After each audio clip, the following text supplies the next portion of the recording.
स्वस्ति नस्तारक्षो अरिष्टनेः स्वस्ति नो बृहस्पतिर्दधातु। ओम शांति शांति शांति। नारायणं नमस्कृत्य नरं चैव नरोत्तमं देवीं सरस्वतीं व्यासं ततो जयमुदीरये।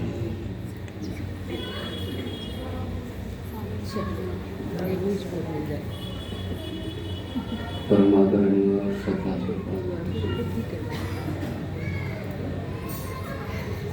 अनंत ब्रह्ममयी श्री योगी महाराज श्री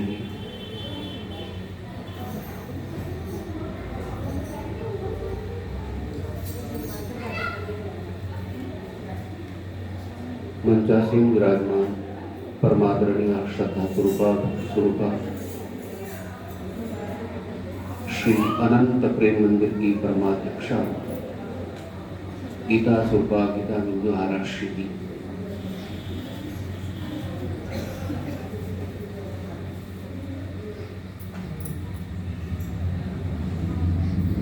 साधना में सेवा में रत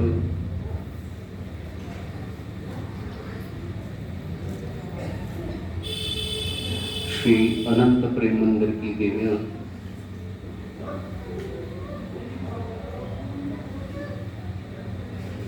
प्रवीण बहन जी, अलका बहन जी, ललिता बहन जी, साधना बहन जी,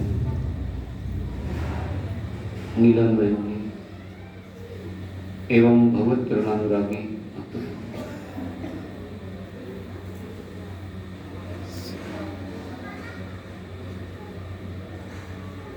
संसार में आवागमन का जो चक्र चल रहा है मन के कारण है।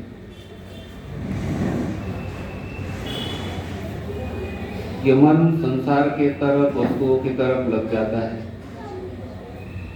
तो बंधन हो जाता है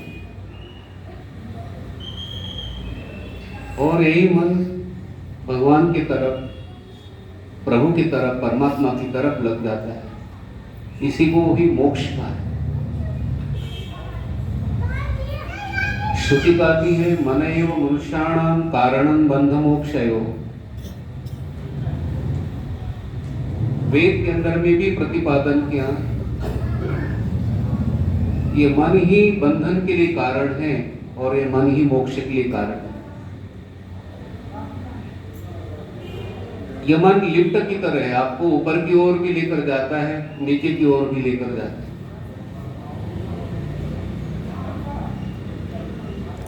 ऊपर की ओर लेकर जाना मतलब ऊर्ध्वमूल मदर शाख। जब ये मन परमात्मा की तरफ लग जाता है तो आपको ऊर्ध्वलोक की प्राप्ति हो जाती है। ऊर्ध्व का अर्थ है जो व्यापक परमात्मा है। 15वें अध्याय में उनको कहा कि इसका संसार का जो मूल है, जड़ है, इस संसार का जो कारण है ऊपर की ओर, वहां से सारी शाखाएं निकलती है।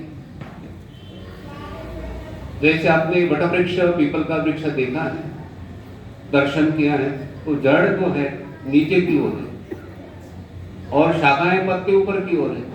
लेकिन संसार वृक्ष थोड़ा उल्टा दिखाई पड़ता है।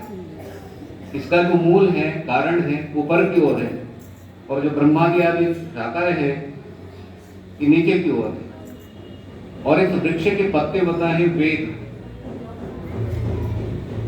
तो अपने विषय पर आइए कि मन ये परमात्मा की तरफ लग जाता है, ये मोक्ष है। मोक्ष का अर्थ है मुक्त होना। ये नहीं कि शरीर त्यागने के बाद में ही मोक्ष मिलता, नहीं।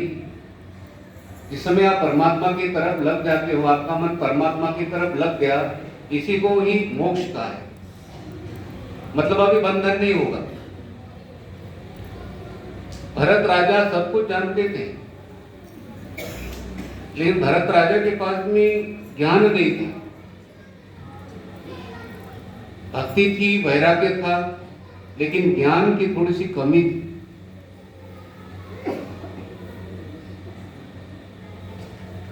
जिस समय वो हिरण शावक के बालों को हाथ में लिया कथा बड़े विस्तार के साथ में। तो उस समय भरत राजा को लगा कि इनकी रक्षा तो मैं करूंगा, इसके कोई माता पिता नहीं है। इन भरत राजा को ये पता चलता सारे संसार के माता पिता तो परमात्मा है, त्वमेव माता च पिता त्वमेव। उन्होंने ही हिरण के शावक को बनाया, संसार को बनाया, वो आसक्ति नहीं हो जाती। लेकिन उन्होंने कहा कि इस बालक के माता पिता में मेरे बिना कोई संभाल नहीं सकता। तो धीरे धीरे उस शावक के साथ में आसक्ति हो गई, शावक में मन लगता है, और शावक में मन लग जाने के कारण अंतिम यात्रा के समय में उस हिरण बालक का ही, शावक का ही चिंतन हो गया। चिंतन होने के कारण, हिरण का चिंतन होने के कारण भरत राजा को हिरण के जन्म में जाना था।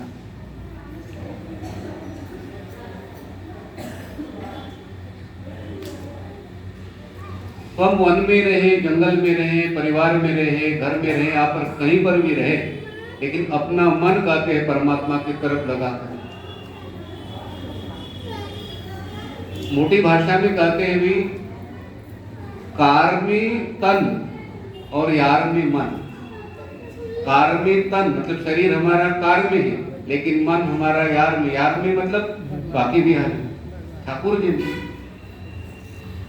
शरीर हमारा घर में है, शरीर हमारा कार में है, लेकिन हमारा मन भगवान में।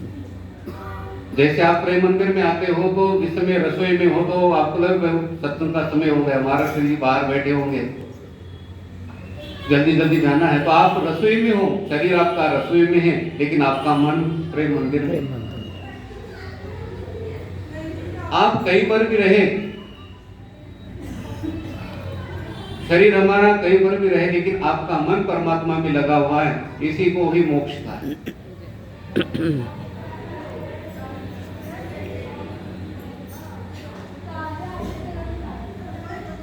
श्रीमद् भगवद गीता जी में मन को वश में करने के लिए उपाय बताए। देखिए, राग द्वेष सब प्राणियों में होता है, लेकिन इस राग द्वेष को हम कैसे निकालें? जैसे अंधकार को भगाना है तो आप लकड़ी का प्रयोग करोगे, किसी चीज का प्रयोग करोगे, अंधेरे को मारने का प्रयास करोगे, तो अंधेरा दूर नहीं हो सकता। अंधेरे को भगाने के लिए, दूर करने के लिए आपको प्रकाश करना पड़ेगा, और प्रकाश करते ही अंधेरा निवृत्त हो जाता है। ठीक उसी तरह से आपके पास में विवेक आता है, ज्ञान आता है, तो विवेक आता है तो जो अज्ञान है ये निवृत्त हो जाता है। अज्ञान क्या है कि संसार हमारा लगता है, शरीर हमारा लगता है, पदार्थ हमारे लगते हैं, लेकिन कोई भी चीज हमारी नहीं है। भगवान ने कहा कि उद्धव, इस संसार के अंदर में मैं अकेला आया हूं, मथुरा के जेल में मैं अकेला आया हूं। जिसमें वसुदेव देवकी के समक्ष प्रकट हो गए भगवान, उस समय भगवान अकेले। उद्धव जी ने कहा कि मुझे साथ में लेकर चलो, तो भगवान ने कहा उद्धव, मथुरा के जेल में मैं अकेला आया और अकेला ही जाऊंगा। तो उद्धव ने कहा कि मेरे प्रश्नों का उत्तर, मेरे मन में शंकाएं उठेगी, प्रभु आप समाधान करते हो, लेकिन आप नहीं रहोगे यहाँ पे, शंकाओं का समाधान कैसे हो?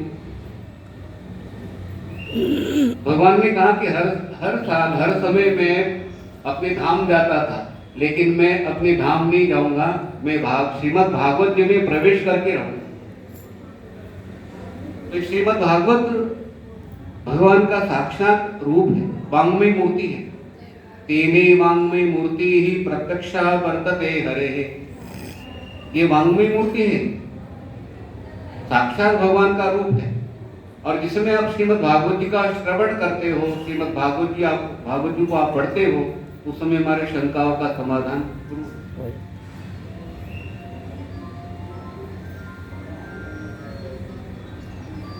तो मन को वश में करने के लिए उपाय बताया था।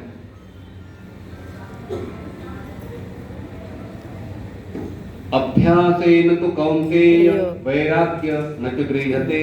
अर्जुन ने कहा था, केशव मेरा मन चंचल है, और चंचल मन परमात्मा को प्राप्त नहीं कर सकता। जैसे हमारा मन विक्षिप्त हो गया है, चंचल हो गया, तो उस समय आप सब्जी बनाना चाहते हो या जप करना चाहते हो या पाठ करना चाहते हो या किसी कार्य को करना चाहते हो, वो कार्य नहीं।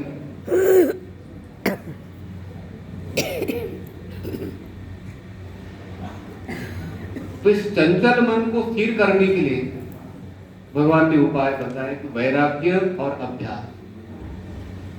अभ्यास है न तो कौन्तेय वैराग्य न तो गृह्यते। अभ्यास का अर्थ, जैसे ही छोटा बालक बाहर जाने का प्रयास करता है, पौड़ियां उतरने का प्रयास कर रहा है, तो माँ पकड़ती है, एक जगह बैठाती है। फिर वो जाने का प्रयास कर, फिर माँ पकड़ती है, एक जगह बैठाती है। और एक समय ऐसा आता है कि उस बालक को माँ खिलौना देती है, वो खिलौने के साथ खेलना शुरू कर देता है एक जगह पे। ठीक उसी तरह से हमारा मनमुखी बालक भी बार बार विषयों में, पदार्थों में जाने का प्रयास करता है। जिसमें आप साधना के लिए बैठोगे, पाठ के लिए बैठोगे, पूजा के लिए बैठोगे, तो ऐसी जगह मन जाता है कि हे प्रभु, मेरा मन ऐसी जगह क्यों गया? कोई बात नहीं, मन जाता है, कोई बात नहीं। उस मन वहां से विषयों से हटाकर आप परमात्मा में लगाने का प्रयास। जाने दे मन मत जाने दे शरीर, कबीरदास जी कहते, मन जाता है तो कोई बात नहीं है, लेकिन शरीर को नहीं जाने दे। जो मन जाता है विषयों में, पदार्थों में, वहां से मन को हटाकर परमात्मा में लगा। 7वें अध्याय में प्रभु संकेत करते हैं, मैया सक्त मना पार्थ। जो मन वस्तुओं में, पदार्थों में आसक्त है, उस मन को पार्थ मेरे में लगा। क्योंकि संसार का जो पदार्थ है, किसी भी पदार्थों में मन रहे तो जन्म बिगड़ता है, पदार्थ साथ में नहीं जाता। जितनी भी सांप सर्प देख रहे ना, इनका मन सोने में, स्वर्ण की चीजों में था। तो आभूषण को सोना साथ में नहीं गया, लेकिन सर्प बनना। और भगवान चाहते हैं कि वे किसी का भी जीवन न बिगड़े। भगवान कहते हैं, जो मन पदार्थों में, विषयों में आसक्त है, उस वहां से मन को हटाकर अर्जुन तुम मेरे में लगा। वस्तुओं को संभालना है, वस्तुओं की रक्षा करनी है। हर चीज को आप संभालिए। हमारे घर में छोटी चीज जाती सुई धागा है, उसको भी आप संभालिए, लेकिन मन को नहीं लगाना वहां पे। वस्तुओं को संभालना है, हर चीज काम की। देखो, हमारे घर में फ्रिज ना हो तो अच्छी चीजें आपको मिलेगी नहीं। हर चीज को संभालना है, हर चीज की रक्षा करनी है, लेकिन कहते मन को वहां पर नहीं लगा। रहो नाव में, बैठो नाव में, लेकिन नाव में पानी नहीं होना चाहिए।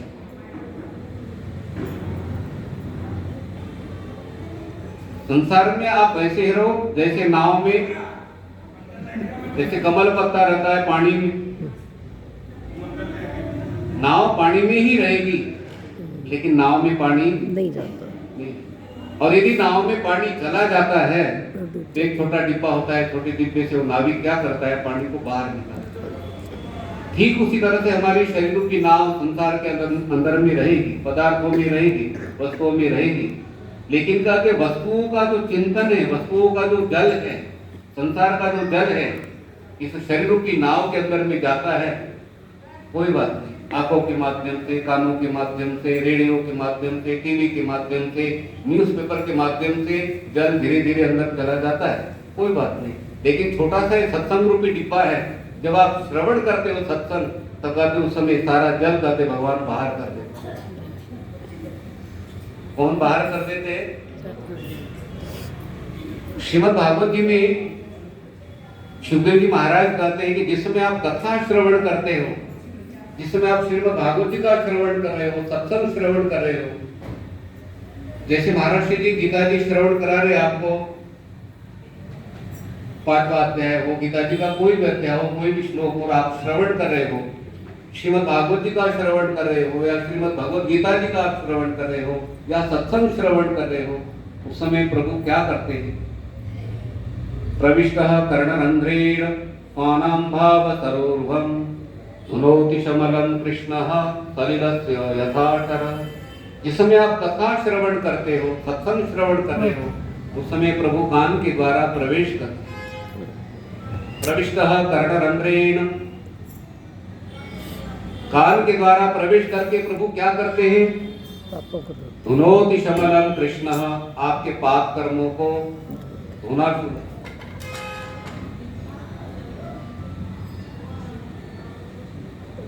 6 मास के बाद, 8 महीने के बाद, 5 महीने के बाद घर में बेटी आती है, अटैची भर कर लाई कपड़े आते, तो माँ बोलती है कि कपड़े धोने, बोलो माँ बोलते हैं तो बेटा भोजन करो, पहले भोजन करके पीछे वाले कमरे में सो जाए, और बेटी सो जाती है, और माँ धीरे धीरे सारे अटैची से कपड़े निकालते हैं, वॉशिंग मशीन डाल देती, सुखा देती, प्रेस करके रख देती, और बेटी जाग जाती, बोले मम्मी मुझे कपड़े धोने हैं।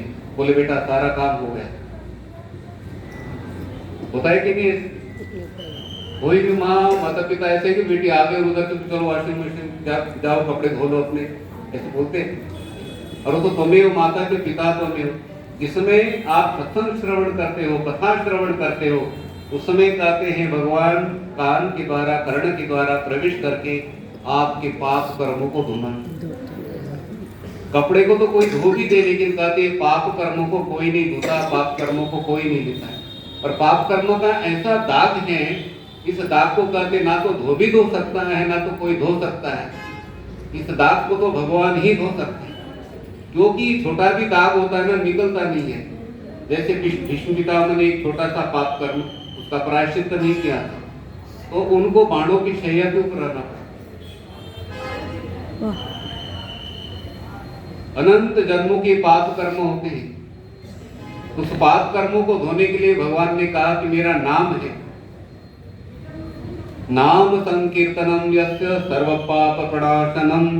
श्रीमद् भागवत जी में कहा कि उनका नाम ऐसा है प्रभु का, कहते जिस समय आप प्रभु का नाम लेते हो, कृष्ण, गोविंद, माधव, हरि, उस समय भगवान कहते हैं कि उनके पाप कर्म धोना शुरू हो जाते हैं। इधर आप नाम ले रहे हो और साथ में आपके पाप कर्म प्रक्षालन हो रहे हैं।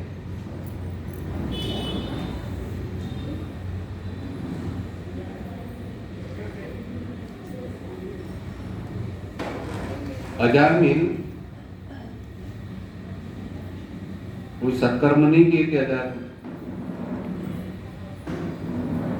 लेकिन कुछ सत्कर्मों के कारण उन्होंने अपने बेटे का नाम नारायण रखा। उनके घर में संत आए थे, उन्होंने कहा कि भाई तुम नारायण का नाम नहीं लेते हो कोई बात नहीं, प्रभु को नहीं मानते हो कोई बात नहीं है, लेकिन अपने बेटे का नाम नारायण रख सकते हो। नाम रखने में क्या हाल है? उन्होंने नाम रख दिया। अब वो बालक का नाम अपनी वाणी में बैठ जाता है ना, नारायण आओ, नारायण जाओ, नारायण आओ, नारायण क्या कर रहे हो, जैसे छोटे बालक के साथ बात करते ना, वो बोलता नहीं है, लेकिन माँ बोलती रहती उनके साथ में। घर में कोई ना हो ना तो झूले के पास जाएगी, तो ठीक हो काका, कैसे हो, ठीक है, अकेले में बात कर लेते। वो बोलता नहीं, वो हंसता है काम, ठीक है। जैसे नारायण इधर आओ, नारायण ये काम करो, नारायण कैसे हो, नारायण कैसे, छोटा बालक देखता रहता, नारायण नारायण बोलते बोलते देखो एक दिन शरीर त्यागने का समय आया, तो यमराज के दूतों का दर्शन हो गया। पाप कर्म होते ना तो यमराज दिखाई पड़ते, और जब यमराज दिखाई पड़े वो भयभीत। संसार के अंदर में डर किनका लगता है? यमराज का लगता है। लेकिन आप तो सत्संग श्रवण करते हो, गीता जी का पाठ करते हो, श्रीमद् भागवत जी का पाठ करते हो, हमारे को यमराज का नाम लेना ही नहीं है। और यमराज कहते जो सत्संग श्रवण करता है, श्रीमद् भागवत जी को पढ़ता है, श्रीमद् भगवत गीता जी के श्लोक पढ़ता है, याद करता है, तस्य किम कुरुते यम चर्चा, यमराज तो उनकी चर्चा ही नहीं करते। हम यमराज की चर्चा में नहीं है। लेकिन अजामिल के समक्ष वो 2 यमराज के दूत उपस्थित हो गए, और वह यमराज के दूतों को देखने के बाद में भयभीत। ये छोटा बालक होता है ना, स्वप्न पड़ता है उसके पीछे कुत्ता लगा है, डॉग लगा है, शेर लगा है, कोई उसी चीज देखकर बहुत वो एकदम भयभीत हो जाता है। माँ को पता नहीं चलता है, स्वप्न देखता है, वो तो प्रत्यक्ष देखा है उन्होंने। अजामिल ने कहा कि यमराज के दूत, और उसी समय नारायण नारायण नारायण नारायण वो अपने बेटे को बुलाया, भयभीत हो गए ना, तो नारायण नारायण, वो तो बालक देख रहा था उनके तरफ। उसी समय कहते नारायण के दूत आ गए। यमराज के दूत तो उपस्थित होकर वो उनके गले में पासा डाल के खींच रहे थे सूक्ष्म शरीर को, और ये प्रत्यक्ष अजामिल ने देखा। तो अजामिल ने नारायण का नाम लिया। उस समय यमराज के विष्णु के दूत भी उपस्थित हो गए, और विष्णु के दूतों ने कहा कि इसके ऊपर हमारा अधिकार है, तुम नहीं ले जा सकते। तो उनका पासा है ना, यमराज के दूतों का पासा तोड़ दिया, गले में पासा रह गया आधा, और आधी रस्सी कहते उनके हाथ में रह गई। और यमराज के दूत वहां से जाने लगे। तो यमराज के दूतों ने कहा कि इन्होंने तो कोई सत्कर्म नहीं किया, पाप कर्म ही किए। तो विष्णु के दूतों ने कहा, अरे यमराज के दूतों, जिन्होंने नारायण का नाम लिया ना, नारायण का एक बार भी नाम लेते हैं उन्होंने सारे प्रायश्चित कर दिए। और क्या प्रमाण दिया? एतेनैव ह्यगोनस्य कृतं स्याद घनिष्कृतं यदा नारायणायेति जगाद चतुरक्षरम। ये 4 अक्षर इन्होंने लिए। और नारायण का नाम लिया ना, एतेनैव ह्यगोनस्य कृतं स्याद घनिष्कृतं, कितनी भी पाप कर्म हो, इन्होंने सारे पाप कर्मों का प्रायश्चित कर दिया। कितनी बड़ी बात की है। नारायण का नाम लेते हो आप, हरि का नाम लेते हो, गोविंद का नाम लेते हो, माधव का नाम लेते हो, तो उसी समय आपको फल की प्राप्ति हो जाती है। क्या फल की प्राप्ति हो जाती है? जिस समय आपने हरि नाम लिया, गोविंद नाम लिया, माधव नाम लिया, क्या फल मिलता है? ऋग्वेदोऽथ यजुर्वेदः सामवेदो ह्यथर्वणः अदितास्तेन एनोक्तम् हरिरिति अक्षरद्वयम्। जिस समय आप हरि के 2 अक्षर उच्चारण करते हो, हरि 2 उच्चारण करते ही आपने 4 वेदों का पाठ कर लिया। कितने?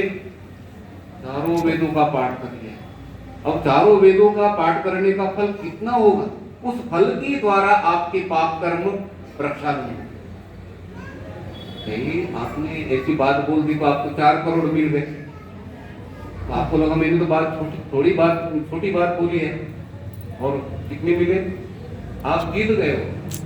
कोई ऐसी बात आपने बोल दी है, गवर्नमेंट का, सरकार का इतना लाभ हो गया है, ठीक है, तो गवर्नमेंट ने आपको पुरस्कार दिया, कितना? 4 करोड़ रुपए। अब 4 करोड़ में आप क्या करोगे? बोलो, 4 करोड़ मिलते क्या करोगे आप? भाई किसी का मकान छोटा है तो मकान बनवाना है, कुछ सामान लाना है, कितनी चीजें आप ले सकते हो। और आपने प्रयास किया कि छोटी सी ऐसी कोई बात बोल दी है तो आपको गवर्नमेंट की तरफ से 4 करोड़ पुरस्कार, ठीक है। उसी तरह से आपने हरि उच्चारण कर लिया तो आपको 4 वेदों का पाठ करने का फल प्राप्त हो जाए। कितना पाठ का फल होगा? और उस फल के द्वारा आपके जितने भी बड़े बड़े पाप कर्म हैं वो पाप कर्म प्रक्षालन होने शुरू हो गए। इसलिए कहते गोविंद का, माधव का, हरि का नाम कहते चलते फिरते बिना।